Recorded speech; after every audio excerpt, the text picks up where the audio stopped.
देखने वाले हैं कि सेकेंडरी मेमोरी क्या होता है, यानी ऐसे मेमोरी जो सेकेंडरी, इसको सेकेंडरी क्यों कहते हैं, होता क्या है। फिलहाल लास्ट क्लास में हमने देखा था कि प्राइमरी मेमोरी क्या होती है, यानी प्राइमरी मेमोरी क्या होती है, प्राइमरी मेमोरी के यूज़ क्या है, मेमोरी क्या होती है। उससे पहले हमने ये देखा था, कैश मेमोरी भी हमने देखा था। तो मेमोरी, एक बार मैं थोड़ा सा रिवीजन दे दूँ। मेमोरी कंप्यूटर का वो एसेंशियल पार्ट जो कि कंप्यूटर के टास्क यानी जो आप काम करते हैं उस डेटा को और इंस्ट्रक्शंस को सेव करता है, स्टोर करने का काम करता है। जिनमें दो टाइप की मेमोरी हमने देखी थी, एक जो प्राइमरी मेमोरी जो कि डेटा को कुछ समय के लिए स्टोर करता है, इसे मेन मेमोरी भी कहते हैं, जो कि टू टाइप्स का होता है, जिसमें आपको रैम देखने को मिला, रैम यानी रैंडम एक्सेस मेमोरी, उसके दो type static RAM, dynamic RAM, और आपको रोम देखने को मिला। ऐसे ही आपको कैश मेमोरी देखने को मिला कि स्मॉलेस्ट मेमोरी जो कि डेटा को स्टोर करती है, जो कि कंप्यूटर की स्पीड को फास्ट करती है। ऐसे नॉन वोलेटाइल हमने रोम देखा था। तो ये सारी मेमोरी हमने देखी थी और इनका हमने यूजेस पढ़ा। यानी अगर आपको ये सब जानना है, अगर मेमोरी जानना है, प्राइमरी मेमोरी जानना है, तो हमारे पिछले लेक्चर्स को देखना है, जिनमें मेमोरी को अच्छे से डिस्क्राइब किया गया है। वैसे मैं आज बताने वाला हूँ secondary memory. Welcome to impulse technology, मैं हूँ आपका टीचर और मैं बता रहा हूँ आपको सेकेंडरी मेमोरी के बारे में। देखिए क्या है कि प्राइमरी मेमोरी डेटा को परमानेंटली सेव करके नहीं रखती है और प्राइमरी मेमोरी में इतना स्पेस नहीं होता है कि वो ज़्यादा देर तक डेटा को स्टोर करके रखे। सबसे बड़ी बात तो ये है, यानी कभी आपसे कोई पूछे कि क्यों प्राइमरी मेमोरी का यूज़ नहीं किया गया, क्यों सेकेंडरी मेमोरी का यूज़ किया गया, तो आपके सामने यही आंसर होना चाहिए। आपको यही आंसर देना है कि प्राइमरी मेमोरी डेटा को ज़्यादा मात्रा में स्टोर नहीं कर सकता है। दूसरी, प्राइमरी मेमोरी तब तक डेटा को स्टोर करके रखता है, यानी रैम डेटा को तब तक स्टोर करके रखता है जब तक आपका कंप्यूटर ऑन है। अगर ऑफ हो गया तो डेटा लॉस्ट हो जाएगा। तो पहला रीज़न में तो हम यही देंगे कि डेटा लॉस्ट हो जाएगा अगर कंप्यूटर शट डाउन होगा। तो प्राइमरी मेमोरी डेटा को परमानेंटली सेव करके, यानी रैम परमानेंटली डेटा को सेव करके नहीं रखता है। दूसरे, रैम बहुत ही छोटे स्पेस में होता है और रैम काफ़ी कॉस्टली होता है सेकेंडरी मेमोरी की अपेक्षा।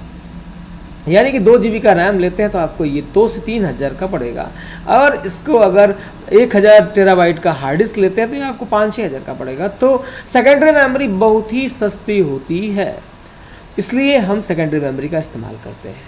तो सेकेंडरी मेमोरी का इस्तेमाल हम क्यों करेंगे? क्योंकि ये डेटा को परमानेंटली सेव करके रखेगा, ज़्यादा मात्रा में डेटा रखेगा और फ्यूचर में कभी भी आप इसे इस्तेमाल में ले सकते हैं। यानी अब बताने की जरूरत है ही नहीं, यानी कि कंप्यूटर में डेटा को परमानेंटली स्टोर कराने के लिए हम इस्तेमाल करते हैं सेकेंडरी मेमोरी का। अब क्या है, सेकेंडरी मेमोरी में कई सारे मेमोरीज आते हैं, जिनमें आपका होता है floppy disk, hard disk, compact disk, pen drive आपके, और भी ब्लू रे डिस्क वगैरह आते हैं जो कि डेटा को परमानेंटली सेव करते हैं। अब इनको अलग अलग कैटेगरी में बांटा गया है। देखिए, पहला जो डिस्क होता है, जो डेटा को स्टोर करने का मीडिया होता है सेकेंडरी, वो किस मीडियम के थ्रू स्टोर करता है? तो वो मैग्नेटिक मटेरियल्स के इस्तेमाल से डेटा को स्टोर करता है, जिनमें आपका फ्लॉपी डिस्क और आपका मैग्नेटिक टेप, हार्ड डिस्क, ये सारे मैग्नेटिक प्रोसेस से डेटा को स्टोर करते हैं। आपने देखा होगा कि आपने रील वाले कैसेट्स देखे होंगे, तो उनमें अगर आपने देखा होगा तो ब्लैक कलर का कोई कार्बन लगा होता है जिनमें डेटा स्टोर होता है, यानी मैग्नेटिक प्रोसेस से डेटा स्टोर होता है आपके फ्लॉपी में और मैग्नेटिक टेप में या हार्ड डिस्क में। दूसरी मेमोरी आती है जो ऑप्टिकल डिस्क कहलाते हैं। ऑप्टिकल डिस्क वो मेमोरी होती हैं जिनमें डेटा जो है लाइट के थ्रू राइट होता है, रीड होता है। यानी कि अगर आपको CD प्लेयर या DVD प्लेयर में आप देखेंगे तो एक बल्ब लगा होता है, LED बल्ब या फिर कोई लेज़र लाइट वगैरह, जो कि डेटा को रीड राइट करता है।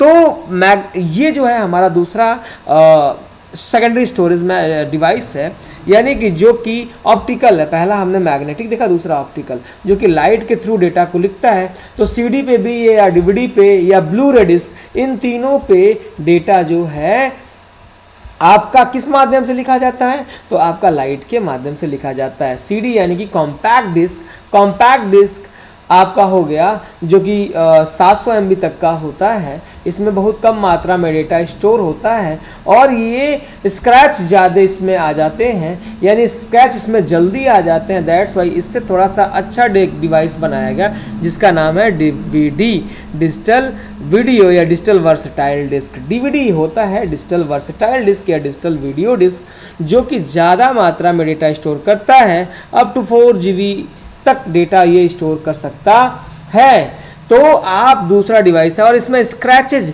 ज़्यादा से ज़्यादा, आप अगर स्क्रैचेज ज़्यादा हो भी जाते हैं तो भी ये डेटा को ईजिली चला देता है। अब इससे ज़्यादा कैपेसिटी में आता है आपका ब्लू रे डिस्क BRD। तो ये 3 डिस्क होते हैं ऑप्टिकल जो कि डेटा को स्टोर करते हैं। इनके तीनों के 3 कैटेगरी होते हैं।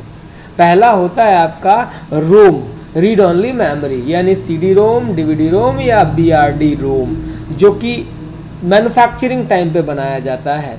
यानी कि आप कोई एंटीवायरस खरीद के लाते हैं तो आपको एक CD मिलता है जिसमें पहले से ही डेटा लिखा होता है।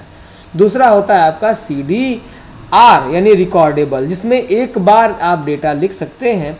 तो R अगर लिखा हो CDR या DVD-R या ब्लू रे डिस्क R लिखा हो, BRD-R लिखा हो, इसका मतलब रिकॉर्डेबल होता है, जो एक बार सिर्फ डेटा लिखने के लिए अलाउ करता है। जब उसे आप कंप्यूटर पे डेटा राइट कर लेंगे और कंप्यूटर से बाहर निकाल देंगे, दोबारा उसमें चाह के भी आप नहीं लिख सकते हैं। तीसरा होता है आपका RW, CDRW, DVD-RW, ब्लू रे डिस्क RW, यानी RW यानी कि रीड राइट, यानी कि आप उस पर मल्टीपल टाइम पढ़ सकते हैं और मल्टीपल टाइम डेटा को लिख और डिलीट कर सकते हैं। तो हमने ये दूसरी मेमोरी देखी है जो कि ऑप्टिकल था।